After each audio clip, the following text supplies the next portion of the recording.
Namaskar, everybody. Good evening. Namaskar, everybody. Good evening, and welcome to this edition of the Spiral of Wisdom Satsang at the School of Ancient Wisdom. Before we start off, may I request Swati to say the school prayer. Good evening, everyone. O hidden life, vibrant in every atom. O hidden light, shining in every creature. O hidden love, embracing all in oneness. May each who feels himself as one with thee know he is also one with every other. Thank you. Thank you, Swati. And before I start off, may I request that we all connect with our higher selves, our inner guru. Today being Guruvara, it's a very appropriate way to start. So please sit straight with your back, neck, and head aligned. We've all come away from our different events in the day, and now we're entering our inner world where we connect with one another and with the divine source, which is common for all of us. Please sit straight with your back, neck, and head aligned. Take a nice deep breath and let go. Guru Brahma, Guru Vishnu, Guru Devo Maheshwara, Guru Sakshat Parabrahma, Tasmai Sri Gurave Namaha.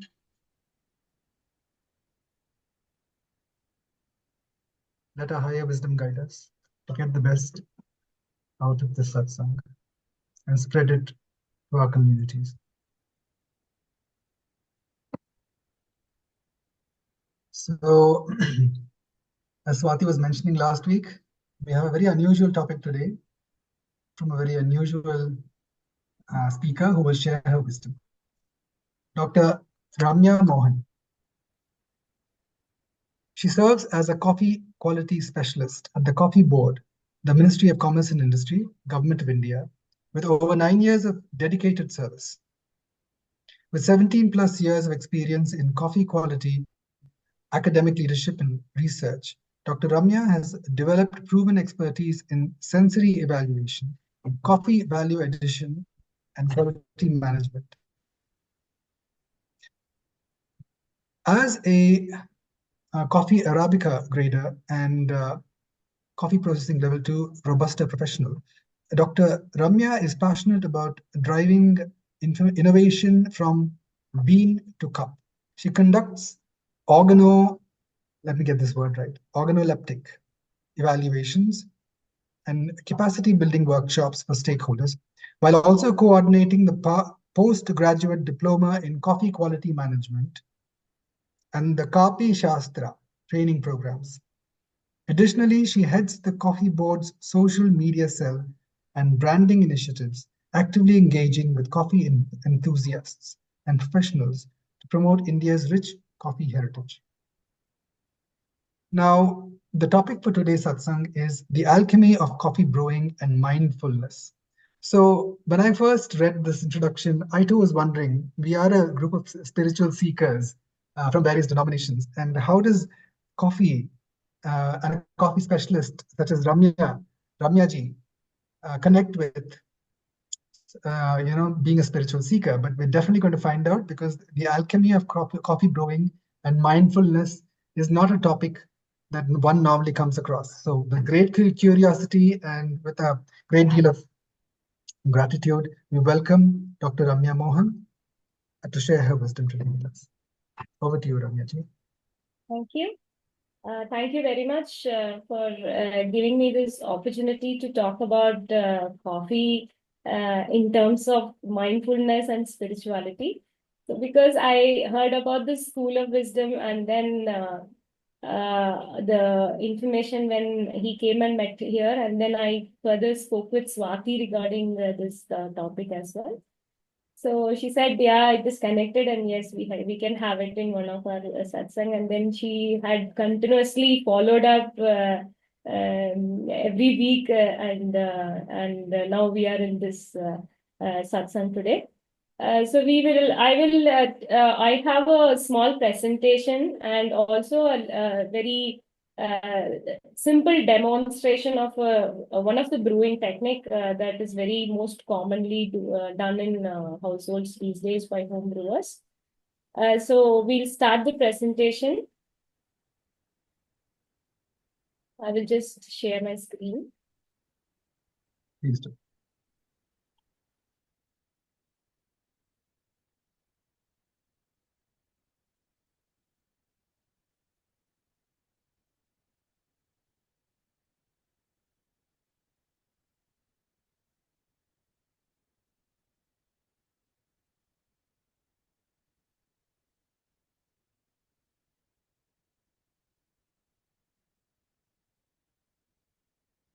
I hope the screen is visible.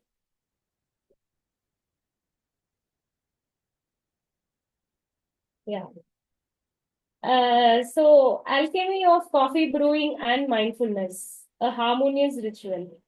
So, alchemy is a word which actually means transformation. So, coffee is something which is very magical for me when I started learning and understanding what coffee is. So, from the green form to the roasted form and to the cup, it is a excellent transformation that happens, and that the transformation is expressed when it is actually brewed very well. So that's the reason I thought, let me use the term alchemy.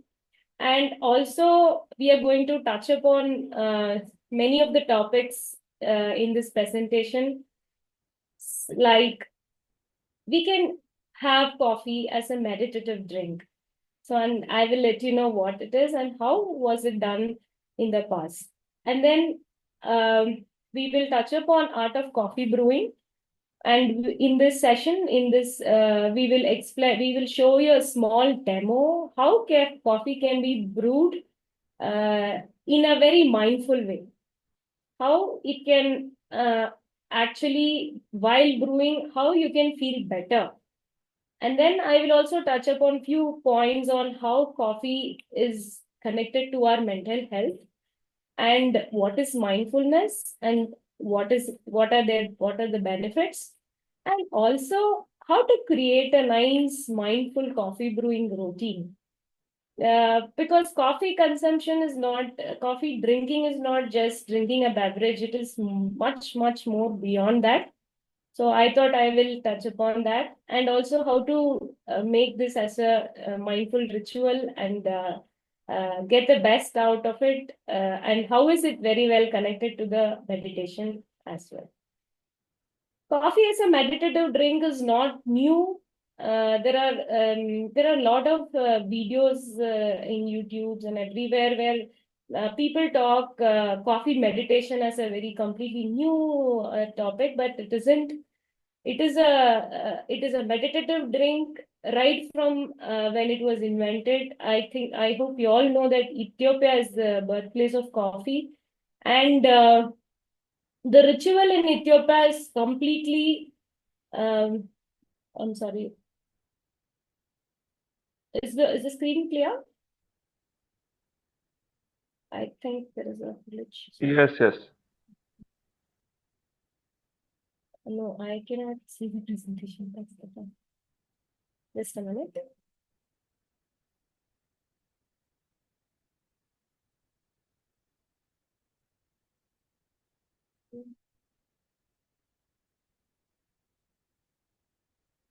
Okay, yeah, sorry. Yeah, coffee is very ritual for the Ethiopians, and it is very ceremonious. So coffee beans are roasted live, it's ground, and then it is brewed in a very traditional jebina. And the coffee is not served just like that. Coffee is served in three stages. Like if the person is going for the first round of the coffee, it describes that he's having it for his happiness, his pleasure, he's enjoying it. So that is called abol. And then the second round is sometimes so close to meditative process, which says that it is describing a provoking contemplation, which is called tuna. And third round of coffee is more towards goodwill, and it's more towards blessings. So this is how coffee is enjoyed in Ethiopia as a ritual, and it is celebrated as a ceremony also. So coffee is not just gulped like that. It is generally had slowly, and it is a very social ritual, and it is a sacred process. So this is the story behind coffee being a meditative drink in Ethiopia, and it connects people and relationship, and also very much connected to silence and reflection on us. So these are the key components of mindfulness, as we all know already.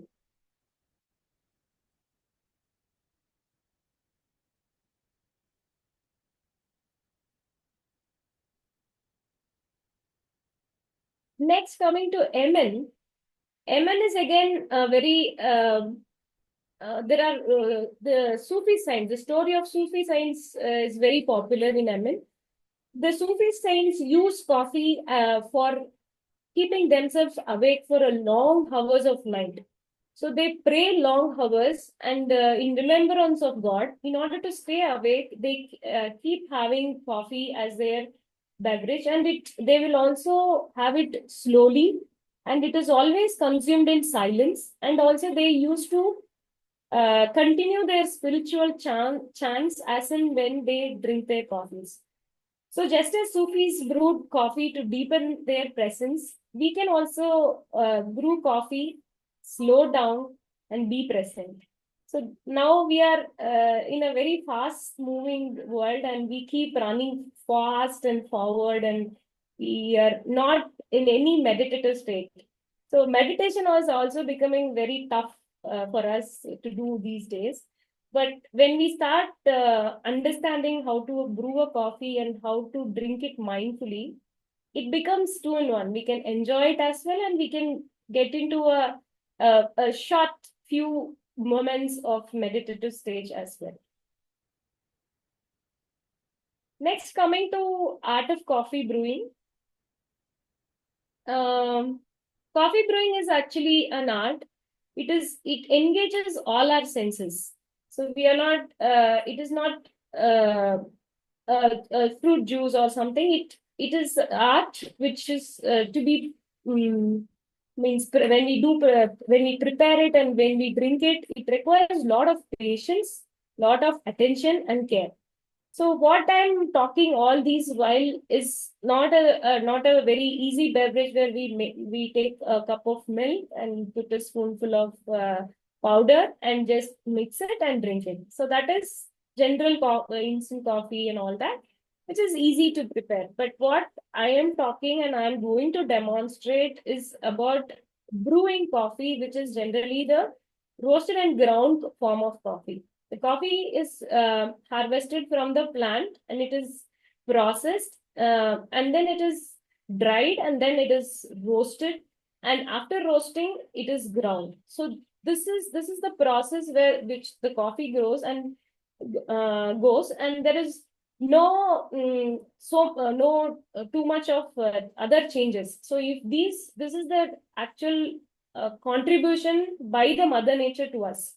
And as we all know the story that Khaldi was a goat shepherd who found this actually. So then there are a lot of stories behind coffee. But this brewing process is a meditative process which involves the roasted and ground coffee. And it starts from act of measuring the coffee, grinding it to perfection and grinding it to the size that we want and pouring it. And while pouring, all the five senses like the smell, the nose, everything gets activated. So that is how the coffee brewing is an art which engages more senses.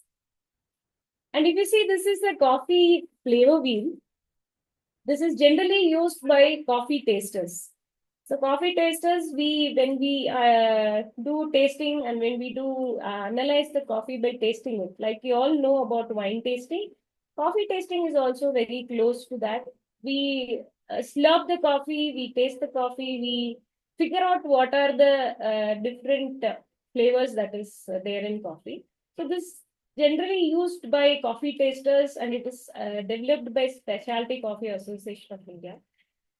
So when we brew the coffee by these brewing methods that we are going to demonstrate it to you, that coffee, when you have it directly as black coffee, you can enjoy these kind of flavors. So these flavors are represented in a very beautiful form, which I also connected to the mandala art form. So when I saw this wheel first time, because I love drawing art and all that, I was connecting it to the round mandala art form as well. So like the mandala has so much of intricacies and everything, our coffee wheel also has that. And the flavors that is presented in this wheel is actually sensed, enjoyed nowadays because of a lot of effort that is going into the preparation of a good cup of coffee. So this is a pour-over method where coffee is brewed using a roasted and ground coffee instead of coffee directly powder added to the milk. You can see the coffee grounds that is there on the brewer. So we are going to now demonstrate a small uh, uh, pour-over method for you. And I am joined with my barista trainer, so Mr. Tejas. So I'm just switching the.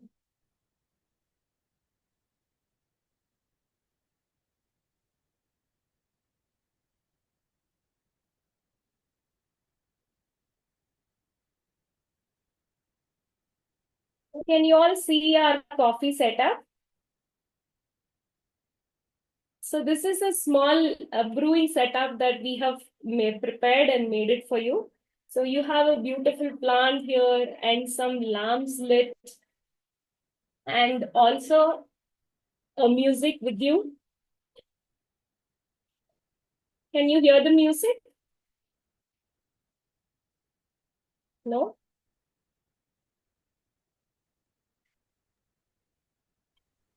Not really.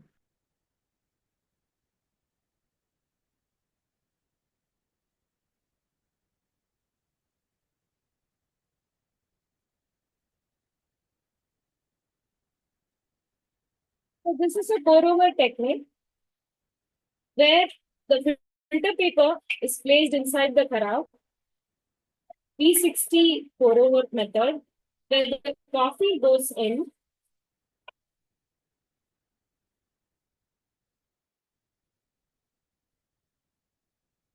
And the coffee is measured accurately, and the water is also measured. So here we are using 1:, and the water is poured onto coffee.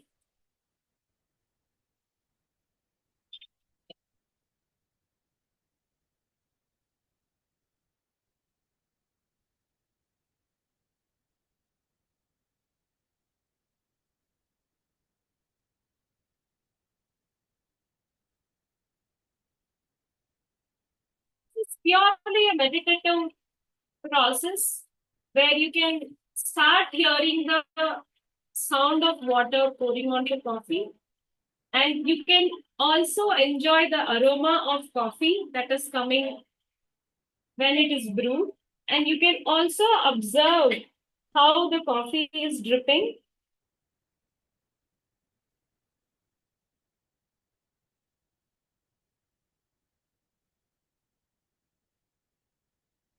So water is poured in circular form, and the way when we pour the water in circular form will actually take you to a complete mindfulness. So you cannot attend a call, you will not be able to concentrate anywhere else other than preparing this fine cup of coffee. Now, this room is full of nice aroma, a beautiful music.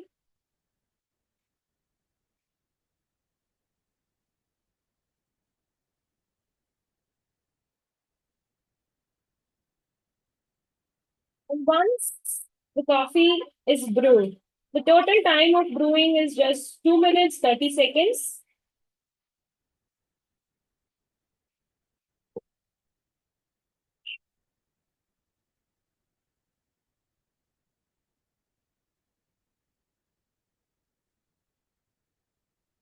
So your coffee for the evening is ready and right here.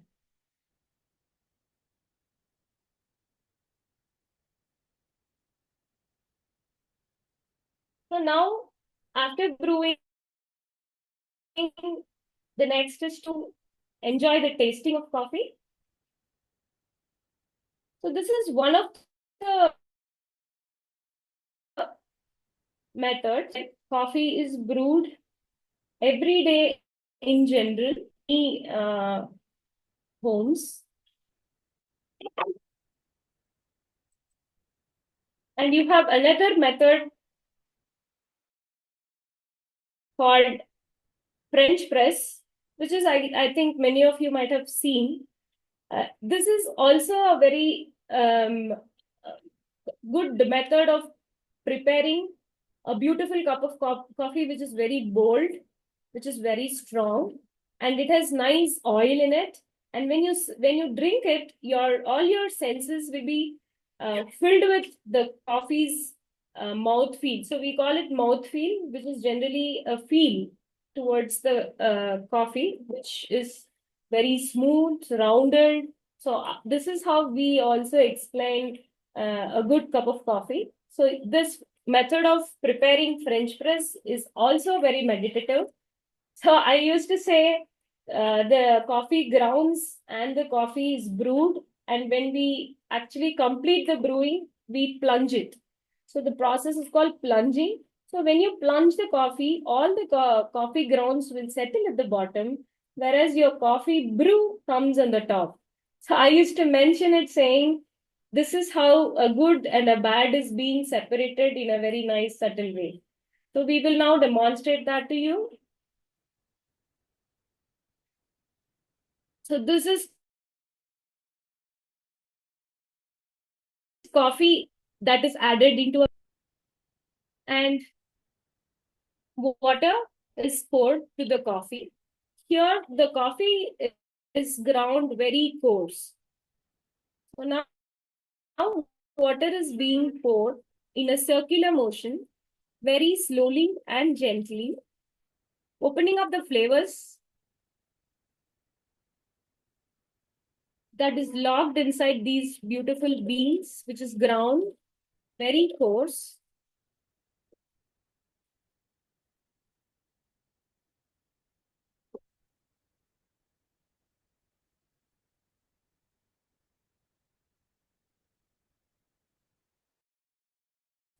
The sound of the water and the aroma of the coffee and the concentration to make that are all connected to the mindfulness.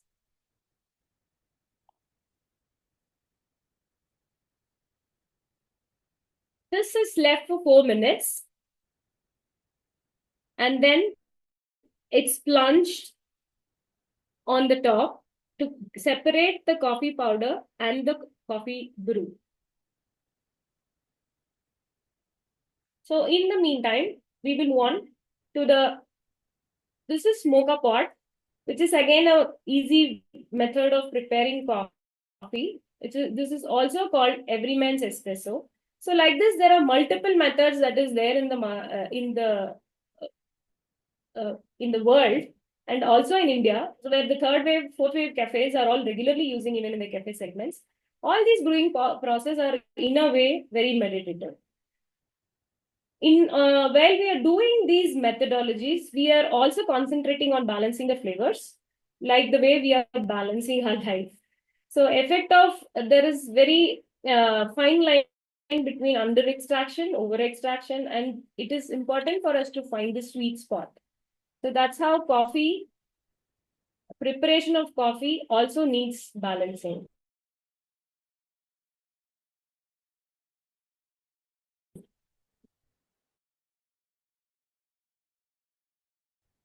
So few point health, prevent type 2 diabetes, and also Parkinson's disease, liver disease. So like this, there are a lot of research. So we have got a lot of sources, research papers, articles, which says coffee is relatively good for health. And it also impacts the mood and cognitive function. So coffee supports in terms of improving our cognitive function because of the caffeine that is there.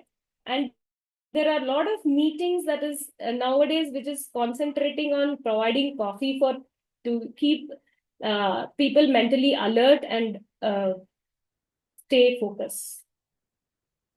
How does caffeine work is that caffeine will block the adenosine receptors. So adenosine receptors will always get activated when adenosine attaches to it, and that will create very drowsiness, sleepiness. So caffeine will go and bind in that instead of adenosine, and it will keep you awake. So this is the reason coffee increases the mental alertness, it reduces the fatigue, and it will always keep us mentally alert. There are a lot of research on coffee and depression. So in the meantime, we will see how to separate French press, how to plunge it, because it's 4 minutes. So you can see when you plunge it, it is so satisfying. The coffee grounds settle at the bottom and you get the decoction on the top, or the brew on the top.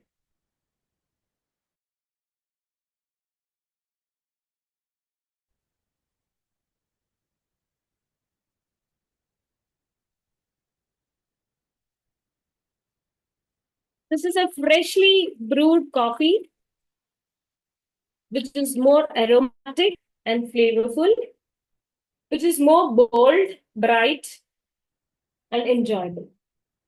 And this, yes, fights the depression, and it is also loaded with antioxidants for us to prevent our mental health. But how much coffee to have? What is the correlation between coffee intake and mental health? It actually varies. So individual variability is always there when we consider coffee. There are some people who are enjoying multiple cups of coffee, but there are some people who are little caffeine sensitive. There are decaf coffees also available, which we can enjoy. And very recently, the US FDA has also declared coffee as a healthy beverage, but it is healthy only when it is 5 calories per serving, which means that it is generally had black. So for a day, around 2 to 3 cups of 300 to 350 ml of black coffee is considered to be very, very healthy for life, and it is not associated with any negative effects. Yes, we saw what is coffee, we saw what is coffee brewing, and now, yes, mindfulness. Mindfulness is very, very, I think, since it's a satsang, I hope all of you are very well aware about what is mindfulness. We are now going to connect it to preparing a coffee, and not only preparing a coffee, it is very important that all of us should understand how to drink coffee. So it is very important to be mindful while drinking coffee. That is why this session I have accepted because it is so mindful that I have also enjoyed the meditative mindfulness process of drinking coffee, not only brewing, drinking also. So there are a lot of health benefits when we really do this. It increases the stress reduction, improves the focus, it actually regulates the emotional regulation. It also promotes the mental health when we do things mindfully. Not only coffee, when sometimes eating food also, if it's mindful, it helps us a lot. So we are struggling to do mindfulness and then meditation sometimes. So this is important for us to incorporate mindfulness into our daily life. So this is a simple mindful practice of preparing coffee and enjoying coffee in everyday morning and creating this beautiful routine.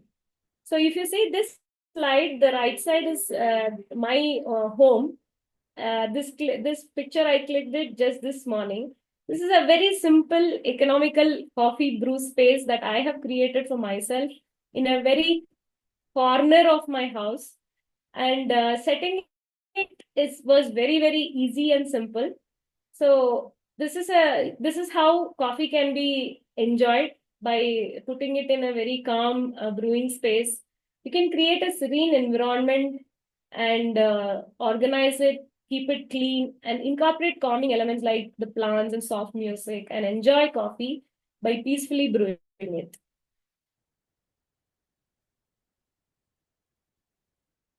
Yes, we have to engage our senses during coffee preparation. Aroma of the bean, and you can freshly ground coffees. Always, it is suggested to grind the coffee just before you're brewing. So when you grind the coffee, the aroma is a very enhancing experience that all of us should enjoy.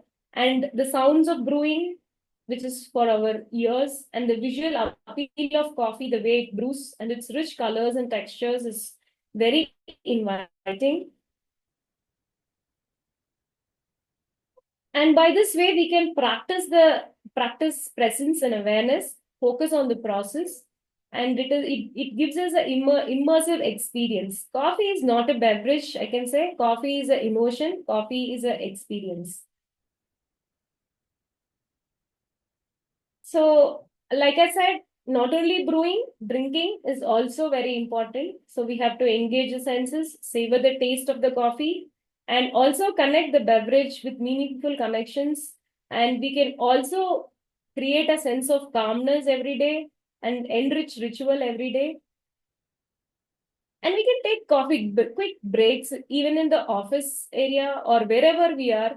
The small, quick, mindful coffee breaks will help us focus better, enjoy better, and we can pause and reflect on ourselves by staying in some silent moments.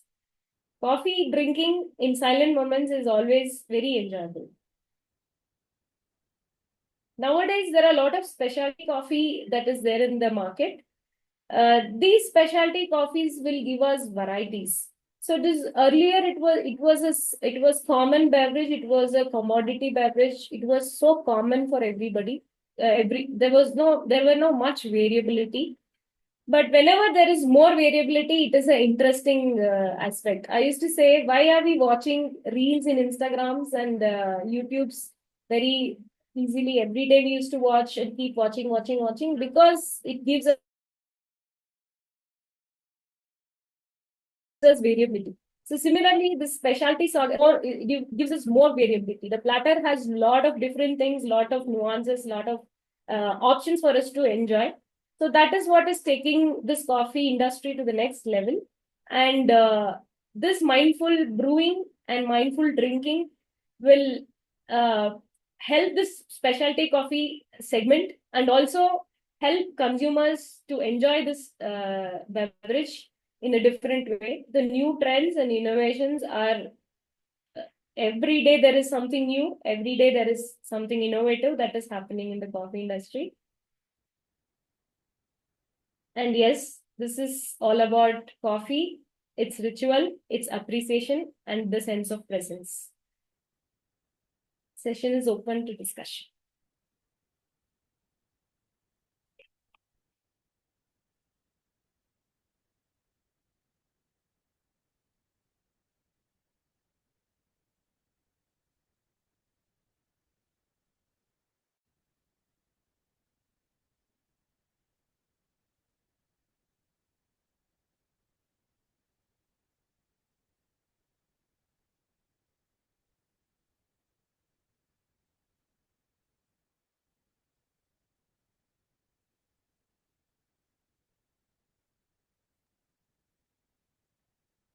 So I'll unmute everyone. Is that okay? Yeah, it's okay.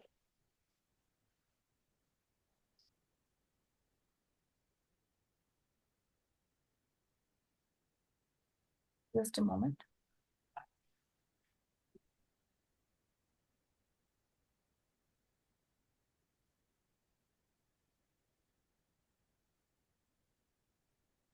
Yes, now everybody whoever would like to ask questions can unmute and ask questions. Hi, this is Meera. Hi. You know what? You took one simple subject of coffee and made it an amazing session. It's really, I'm in Austin, Texas, but I wanted to join it. I had my first cup of coffee and I thought, okay, let me, get amazing, Dr. Ramya. It's I enjoyed everything. As you said, wherever somebody is making coffee, you can get the aroma of it and then drawn to it. So I truly appreciate and I'm glad I joined. Thank you very much. Yeah, really. Thank you so much. Means a Yeah, lot. yeah. And I thanks Swati for connecting with you and arranging this session. Yeah, you're welcome. Mm. Right. So finally, I can talk. Now, I was just, yes, thank you, Dr. Ramya. That's a lot of research that you have done. And yes, you have indicated to us that the entire process is very mindful. I have some questions, though, from a spiritual perspective, because we are always told that there are certain beverages or there are certain types of foods that can be addictive. So one has to be mindful, as you mentioned. There is a specific limit on how many cups we can have per day. So since coffee is a very powerful stimulant, and unless a person is trained into making sure that they don't get overstimulated, how important is mindfulness in the entire process of making coffee a healthy part of our life and supporting us in becoming a better person? What would you say to that? Uh, Coffee, I would say coffee is not as addictive as other things that is there, which is more addictive. Coffee supports us. It is like you have to also see the benefit. So there is always two sides of a coin. So the benefit part of it is very, very high when compared to the other part. So it is our responsibility to keep it very moderate. So we from Coffee Board or any coffee organization always suggest that coffee in moderation is very, very good for health. But the word moderation is also very, very important. So like I said, when we talk about coffee, coffee is a wholesome beverage. It is not only caffeine. So when we see other products that is there in the market where they have more caffeine content, then that is risky. So that is where we have to be very cautious.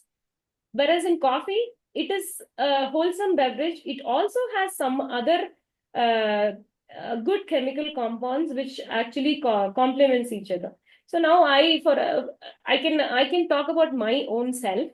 I had gastritis. I had ulcer. So when this kind of a person, it is always suggested that you are not supposed to drink coffee. So that is what any where we always hear. But I personally, after started because I'm in Coffee Board, we have to drink. We enjoy coffee. We started enjoying, and then I moved from milk coffee to black coffee. So this transformation from milk coffee to black coffee has helped a lot to me to get myself very good at in digestion. It has helped me in a very good metabolism that happens, and also it has improved my liver enzymes. Very recently, there was research saying it supports the liver function, and there are some enzymes like SGOT, SGPT, which is generally high if the liver gets damaged. So for me, I personally had fatty liver. I'm little fat and hefty. So I had personally had fatty liver, and my enzymes were high. I can show my reports also. It has all come down very drastically now after around 6 to 7 years of coffee. So there is no other change I am having a lot of coffee. I will always have that fine line. You'll have to stop where you have to stop. So it is like if you start with 2 cups and then keep going on and on and on to 10, 11, 12, then that's a problem. So that's why we have some regulations, FDA regulations in place. Well, within that, we are always good to go. Thank you. To I think answer that highlights. Ramesh's question, Ramesh, if you have one big cup of coffee, which is, as she said, a nice early morning coffee, then you don't get addicted. You don't have to have another. If you have like little at a time, then you feel like drinking. So you need to quench it with one big cup of coffee in the morning, and that's it. That's what I do. So I don't have to drink all through the day. One big cup, nicely fresh brewed Oh, In case if we have oh, so doubt you're saying regarding that. the sleep pattern also, So you're saying that if because you we don't, always so suggest here to, yeah, sorry. no, please go on. It's okay. I'll ask a question later. No, it is always suggested to do it at, finish your last cup of coffee at around 4 o'clock in the evening. So that in case if you have sleep pattern, sleep issues and all that, evening 4 o'clock is perfect. So coffee has some time for its ingestion, digestion, metabolism, and excretion. So with based on all that, within 4 o'clock, if we finish drinking it, we would be fine.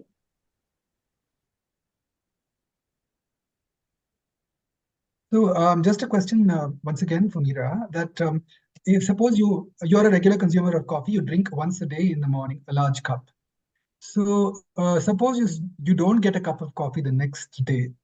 Do you experience any withdrawal symptoms like a headache or?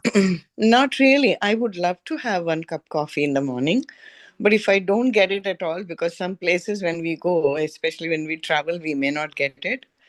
But that doesn't bother me at all. No. Okay, understood.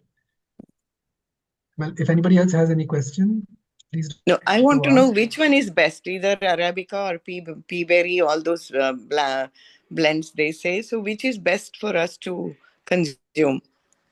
Ma'am, there is no best better, but everything is good at when it is fresh and nice.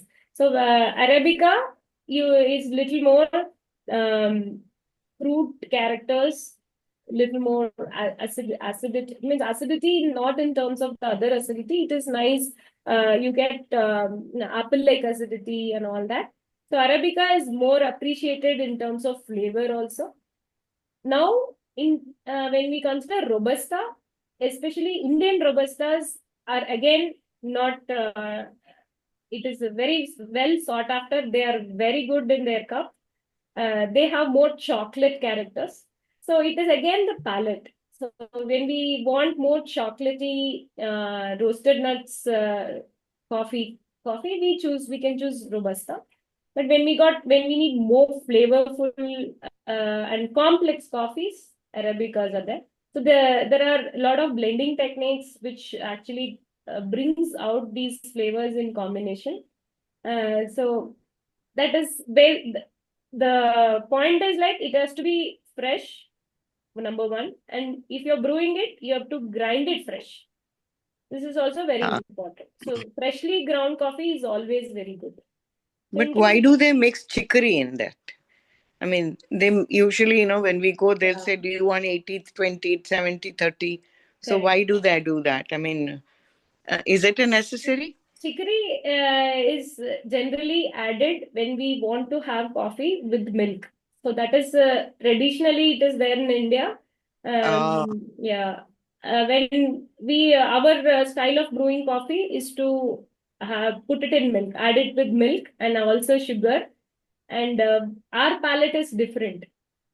Okay. Yeah, Here it's all yeah, black coffee. yeah. So, For milk, we need that color, we need that strength. But yeah, that's why it's been added. But that actually reduces the actual flavors and yeah, true, the true. I agree. enjoying the true, real, pure coffee is nothing. We cannot compromise on that. Yeah. Thank you. There was a question from Ramamani ji. Coffee, chicory is usually added. So what percentage is good? What she's asking. Chicory is added till 49%.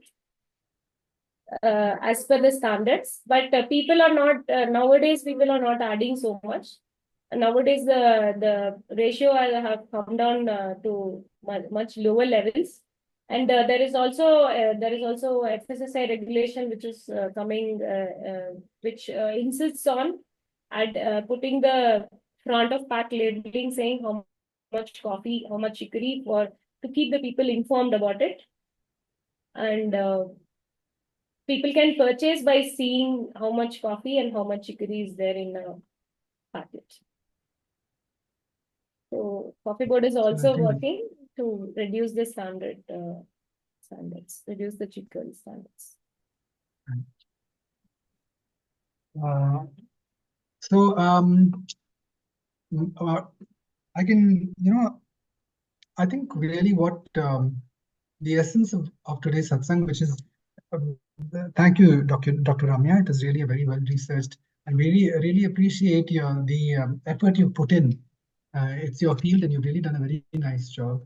The observation I can make, especially for us as seekers, is that as Raghavan, Susi Raghavanji said, is that moderation is the key.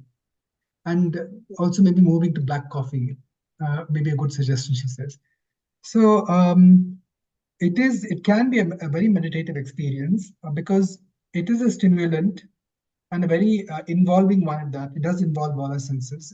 I think the way you demonstrated it clearly indicates that. But we must also make sure that when we have such a strong sensory load, we must also be in a mature position to handle, so that we do not get carried away by it. It can definitely be uplifting that when one drinks coffee in that mindful state, in a space where they kind of step away for a moment, make their mind, empty their mind, and then enjoy the sensory experience. It can be a very helpful and powerful stimulant as well during your working day. But the important key is that the takeaway is that we are mindful, and that mindfulness will kind of gather the strength of practicing that mindfulness will gather within us. And as we move on, we'll find that it's not only coffee, but any other act of consuming any food or drink that is healthy, if done mindfully with the right intent, makes a big difference. And before that, to be in a space of gratitude, to just say thank you for the food that we receive and then consume, makes a big difference in kind of raising our consciousness. And that, for me, is the key takeaway here. So thank you so much, Dr. Ramya, for a very nice presentation. You've gone a long way in really. It was like a meditative experience with a little candle that was lit there, and a beautiful setting, very aesthetically presented. And yes, we could kind of smell the aroma from the way it was presented. It was very nice. Thank you so much for that. Thank you. So does anyone have any more questions? Is instant coffee good? Rama Maniji has asked a question again. Yeah, instant coffee is it's not good or anything. I can tell you, instant coffee is a completely different process where coffee is roasted and extracted. So there is a lot of effort that goes into the instant coffee manufacturing unit. So now whatever we have done, we have just ground the beans, we have just brewed it. So, but there it is completely different, where the coffee is completely extracted and it is converted into a soluble form. And then it is standardized. So there it is more towards safety rather than enjoying it, exploring it, and all that. That is a standardized industrial protocol, and that is like I can say the everyday drink, maybe some easy to prepare. If we are not if we don't want any variety, yes, we can go for it. So it's like that. Ramesh, someone has asked about cold coffee. Okay. cold coffee is prepared using a espresso, generally is ideally prepared using a espresso base. So it is done using a espresso shot and added with ice cream, uh, chocolate sauces, and it is presented in a very nice way. But cold coffee is different from cold brew. So now whatever we have done is a hot brew. We have used hot water and we have poured on to coffee. But there is something called cold brew where the coffee is immersed in a cold water and kept in a refrigerated condition. Like the way we do health, the drinks with the lemon and ginger and all that, we immerse it in a water and then we remove that and then we drink that water. Cold brew is also something similar to that. Now, cold brew is more sought after in the market because of its good antioxidant activity. It is less acidic than hot beverage. So that cold brew can also be used to prepare cold coffee. So this cold coffee segment is also fast growing because that is again added with ice cream and all that. So now whatever we are brewing is the base beverage. And with this, we can do a lot of signatures. So we can do iced coffee, we can do cold coffee. So we have in Coffee Board, we have something called Kapi Shastra. I think in the beginning you said. So in that program, we teach people how to do different types of beverages. We start from, we take them to the bean to cup journey. So where we start from green bean to roasted bean to brewing. So we teach them different brewing methods and all that. We also have barista training programs where we explain all these methods and their scientific principles and give demonstration to people, which I think if anybody is interested, you can join us and understand more detail if you are so curious. Okay. Do we contact the coffee board for that, or can we contact you? Yeah, you can contact us. I can drop the email ID in the chat box. Yeah, sure. And can we use this brew, the hot brew, put it in the refrigerator and use it as a cold coffee? This hot brew, we can prepare it and drink it immediately. That is ideal. So keeping it in fridge sometimes will reduce the flavor compounds, aroma compounds. If you want to keep the coffee in the fridge and enjoy it, it is always better to choose a cold brew rather than a hot brew, keeping it in the fridge. Okay. All right. Thank you. So it looks like we're done. We are through with the Q&A round. Any more questions? Anybody else? So I have posted the email IDs in the chat box. Any questions, any support, we are ready to do. Thank you, Dr. Ramya. That was very informative. I'm sure now people will be, when they sip their coffee, the idea is to do it mindfully with a silence within, and you'll find that that can be really a meditative experience. Of course, we can't kind of meditate every hour. Like the Brahma Kumaris, they have meditation once in an hour, a minute long meditation. We can't do that with coffee. We can do it twice or thrice a day, but not too many times. So keeping our senses in control, the idea is to move to a space where such recurring activities are also uplifting. That really would make a difference to us as seekers to become a better person every day. So thank you so much, Dr. Ramya, for your presentation, for your efforts, and for bringing I think for me, the most powerful takeaway was that being mindful can happen in many of our activities throughout the day. And if we start doing that, that becomes a meditation by itself. And that is how we connect with our higher selves and make the quality of our life better. Thank you for that, Dr. Ramya. Thank you for the opportunity. And I also had a nice ambience set up, and then I enjoyed the session as well. Yeah. Thank you.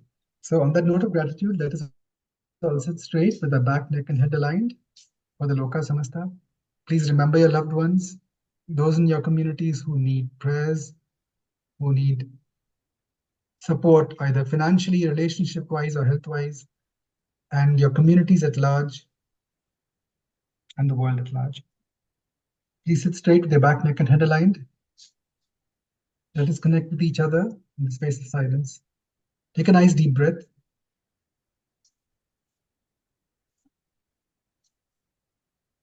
And let go.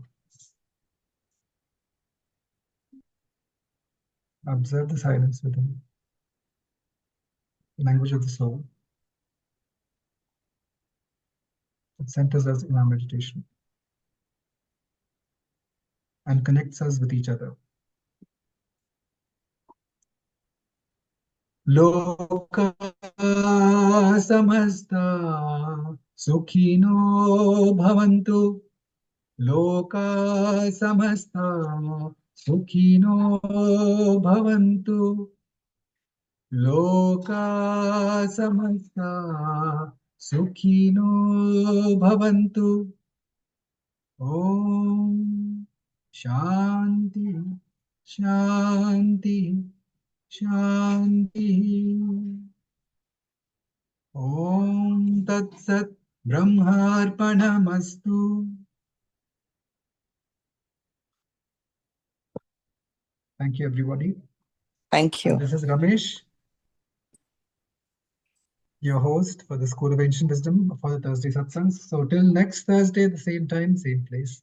Take care and God bless.